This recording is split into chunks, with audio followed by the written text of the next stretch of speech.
base para a mensagem desta noite, no capítulo de número 6, do Evangelho de nosso Senhor Jesus Cristo, escrito pelo apóstolo amado, apóstolo João. Eu quero esta noite magnificar, exaltar, engrandecer o nome de Jesus Cristo. A Ele seja dada toda a honra, toda a glória e todo o louvor esta noite.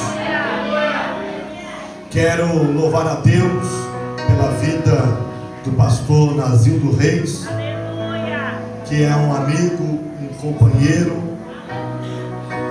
e quero glorificar a Deus por essa tão grande oportunidade de poder estar sendo mensageiro desta primeira noite de convenção e dizer aos irmãos da honra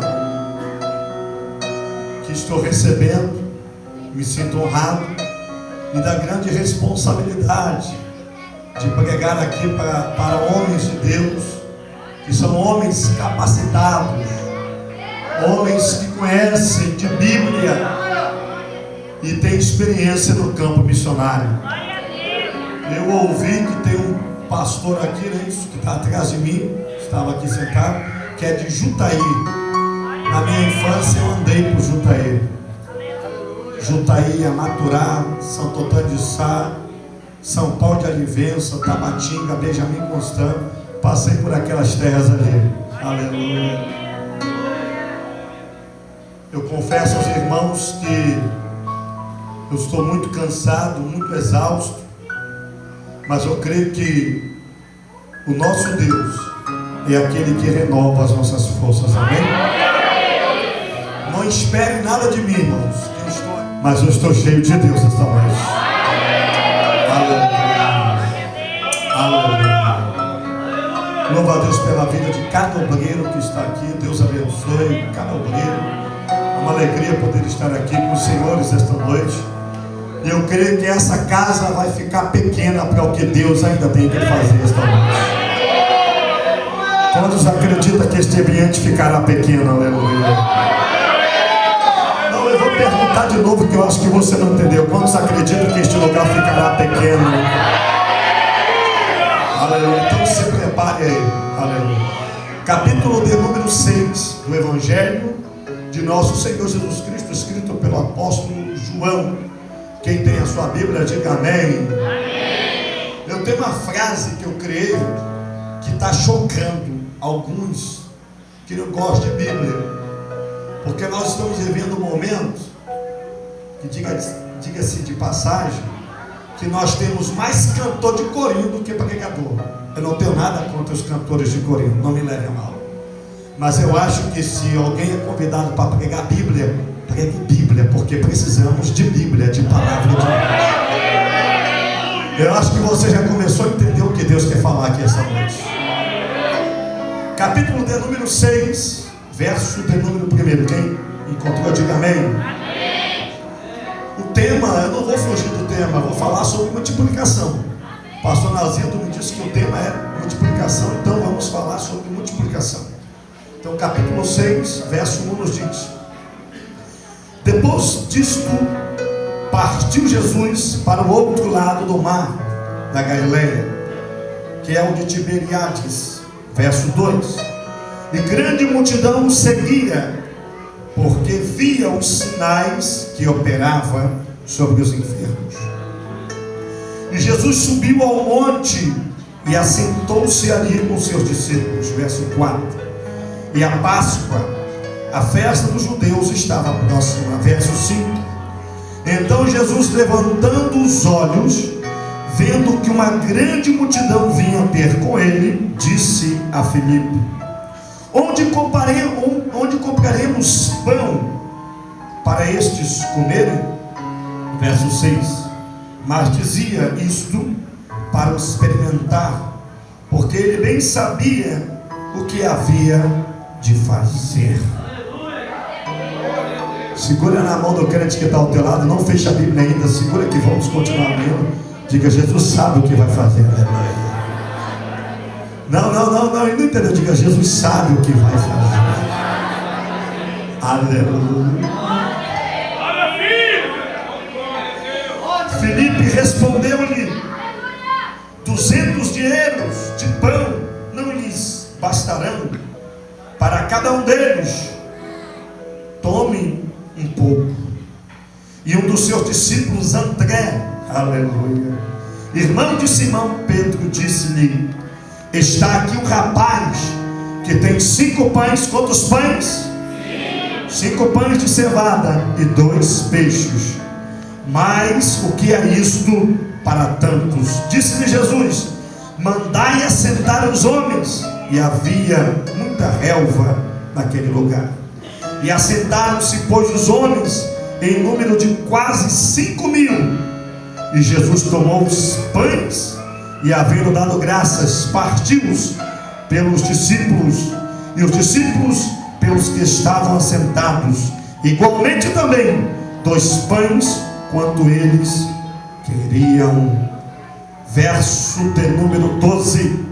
E quando estavam saciados, disse aos seus discípulos: recolhei os pedaços que sobejaram, para que nada se perca. Aleluia.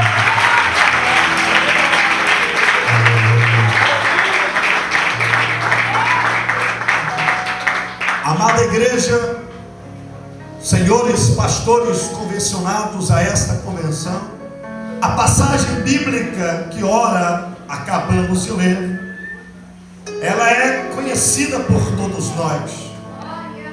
Esta passagem bíblica nos fala de um momento aonde Jesus está juntamente com seus discípulos em um deserto. E nesse deserto, Jesus realiza uma extraordinária multiplicação.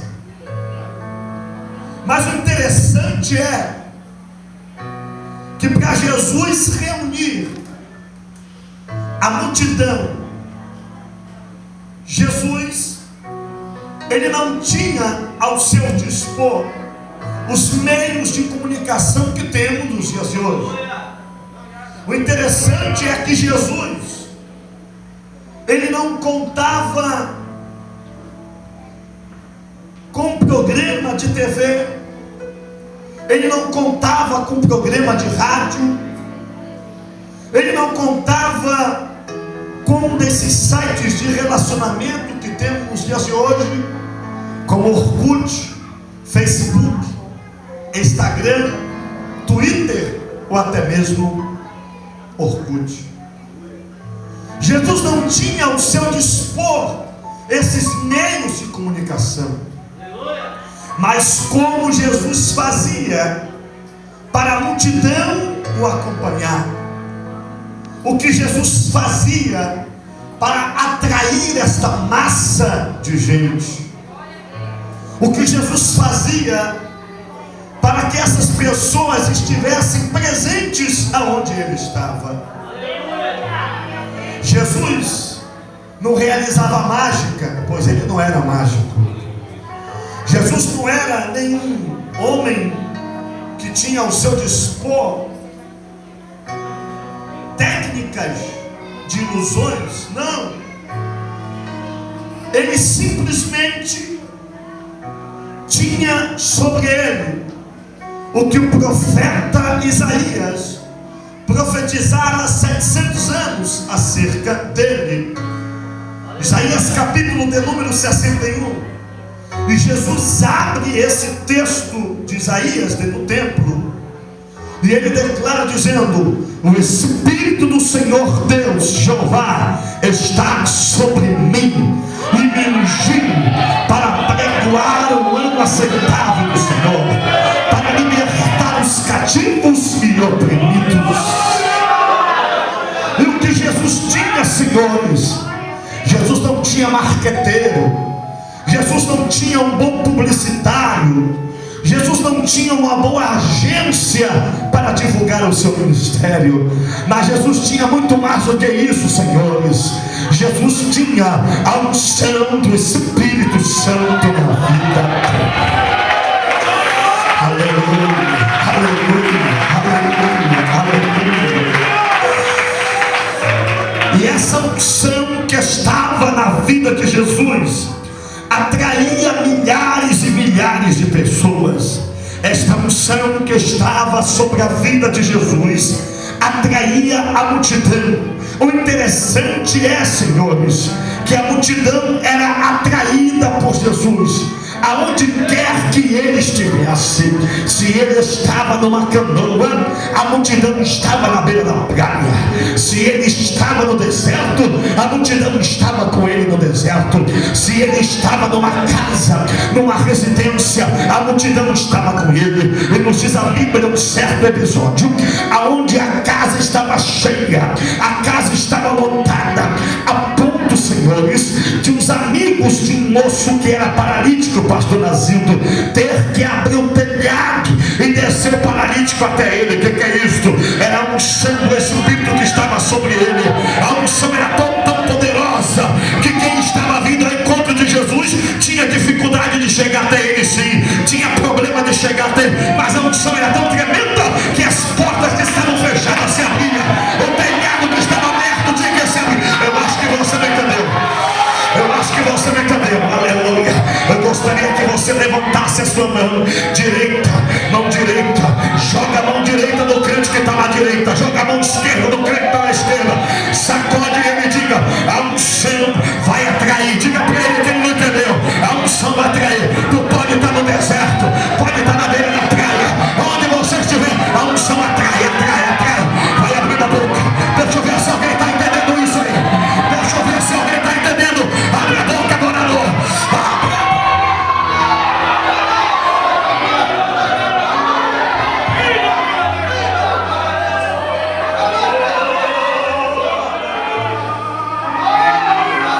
Aleluia, adore, adore, adore, adore. Adore, adore, adore, adore. Só quem sente liberdade para adorar, levante a mão por gentileza e adore. Levante a mão para adorar a ele e adore. Abre a boca e adore ele esta noite.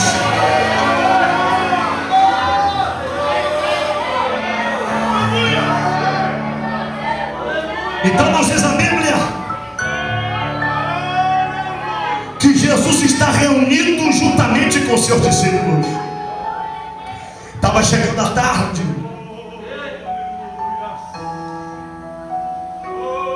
Estava agora chegando a noite. Jesus olha para os seus discípulos e dá uma ordem: manda este povo se assentar. Mestre, nós temos pouco dinheiro, dai vós de comer a eles. Mas mestre, o dinheiro que temos não dá para suprir a necessidade deles, não dá para suprir nem a nossa. O dinheiro que temos é pouco, a multidão está faminta, estão todos com fome neste lugar. Então diz a Bíblia que Jesus falava para experimentá-los. Ou seja, sempre Jesus colocava os seus discípulos à prova e a teste. Sempre Jesus criava uma situação e ele complicava a situação. Aleluia. E ele parecia que ele deixava os discípulos em apuros e dizia: resolva agora o problema. Aleluia. Segura na mão desse crente que está ao teu lado, que ele não está entendendo ainda, não. Diga: tem vezes que parece que Jesus te abandonou, não é isso? Não pergunta para ele isso, pergunta para ele, é isso? Tem parece que você está só. Tem vezes que parece que está abandonado. Jesus, um certo dia, pastor Mazildo, ele vai orar e ele diz para os discípulos: vão na frente, que eu vou chegar lá. Mas diz a Bíblia que ele vai na frente. O único barco que eles tinham, queridos, os discípulos foram no barco. E quando que Jesus ia chegar lá? Diz a Bíblia que era a primeira vigília, segunda vigília, terceira vigília, na quarta vigília da noite, lá vem Jesus. Como é que Jesus vem? Jesus vem quando os discípulos não conseguiram resolver o problema. Quando Jesus vem, quando os discípulos não conseguiram resolver a situação. Quando Jesus vem, quando parecia que o barco ia afundar, quando parecia que tudo ia se quebrar, aí Jesus vem, ele vem caminhando.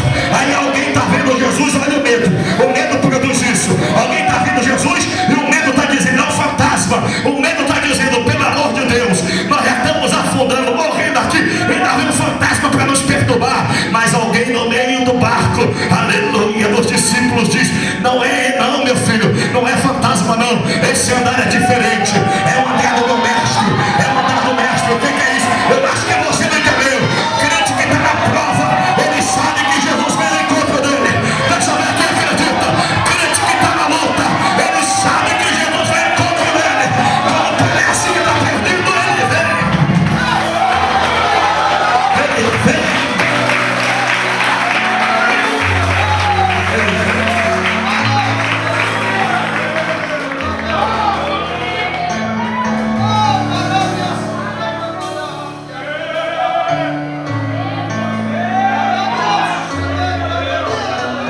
Aí Jesus diz: